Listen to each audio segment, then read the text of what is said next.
Hey people, so this weekend was a really good weekend because it was filled with fast people running fast. Let's start by talking about Abby Steiner running at 22:30 at the Michael Johnson Invitational at Baylor University. Now that's her pet event, that's her event she's great at. So she won that by quite a distance. And Jamaica's Ashanti Moore was third in that. Now I mention Ashanti Moore because she overhauled Abby Steiner in the 100 meter at the same event, running 11.12, and Abby Steiner had to settle for second in 11.19. Now that for me, it's not a really fast time in the 100 meter, but beating Abby Steiner in any race is a good thing. And Ashanti Moore did look really good. Her form was really good. She held it throughout the race, and it was really a good race for her. So she's supposed to be rounding into form. Now, Abby Steiner ran the world leading time at the Miramar Invitational in Florida a couple of weeks ago. Now that world leading time is 22:23.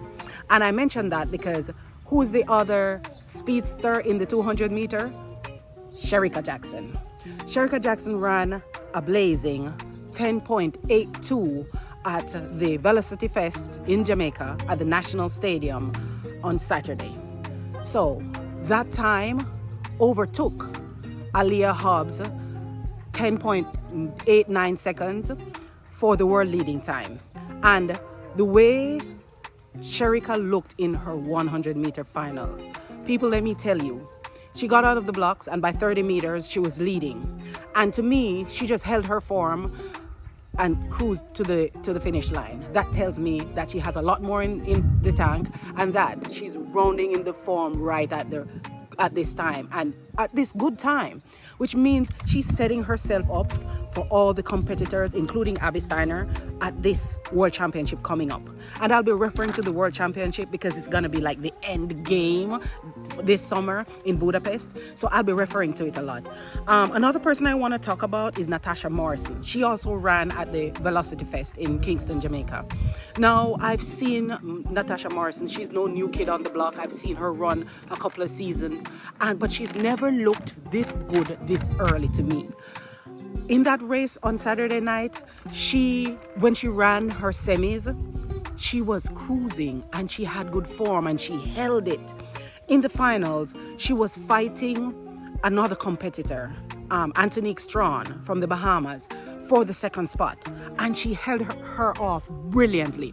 And that's a kind of thing that Natasha Morrison hasn't been doing, holding her form in the last part of the race. Now, if she starts the season like that, she may be a good competitor going into the trials for the World Championship. Let me tell you though, there looks to be many good competitors for that Jamaican trials coming up in July. There are many young ladies who are running good times or should be running good times who are going to want a spot on that team. Now, Shelly-Ann Fraser has a bye because she's the defending champion. Now we're looking to Elaine, Shericka, and the other names to fill those 4 or 6 spots going into the World Championship. So Jamaica's team looks really good, and it only depends on who comes good, who comes up clutch in the right moment. I saw Brianna Williams in her semifinals. She looked to, as usual, be tying up at the end of her races. Brilliant start as usual, but for the rest of the race, she needs work. Now, she didn't turn up for the finals. I don't know why, because at the end of the night, after the men ran their last final, she was at the track. And you could see here in this video that she was still at the track. So I don't know why she didn't turn up for her finals. I want to think that everything's okay and she just wanted to go get another race under her belt. Let's think it's that. Now, I don't want to leave the Velocity Fest 13 without talking about Miss Karika Hill. Now, this is a 17 to 18-year-old young lady who went pro last year at 17. I'm not so sure if she turned 18 yet. And she got up in a race with a seasoned campaigner. Now, the young lady she ran past is a bronze medalist in the Olympic Games. So she didn't just run a normal race. She ran 12.75 and she overtook this young lady and made it look simple.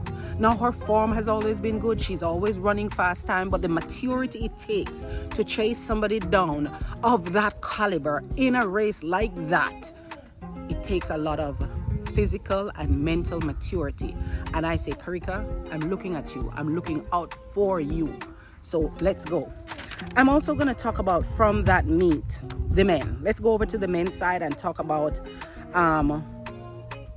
somebody I know not a lot of you will be paying attention to.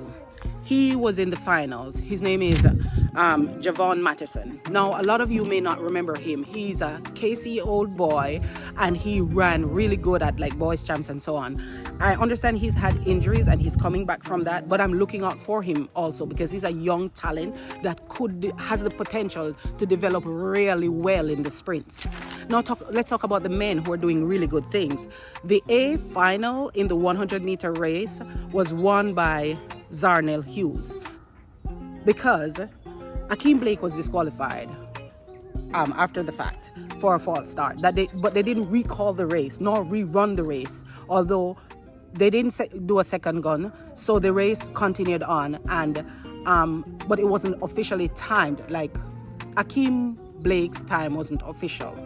Somebody hand timed it, and it was 9.89, and it would have been like a world lead and definitely his personal best, but he false started, so he got DQ'd after the fact, and Zarnell Hughes won in a time of 9.99. Now that tells me two things.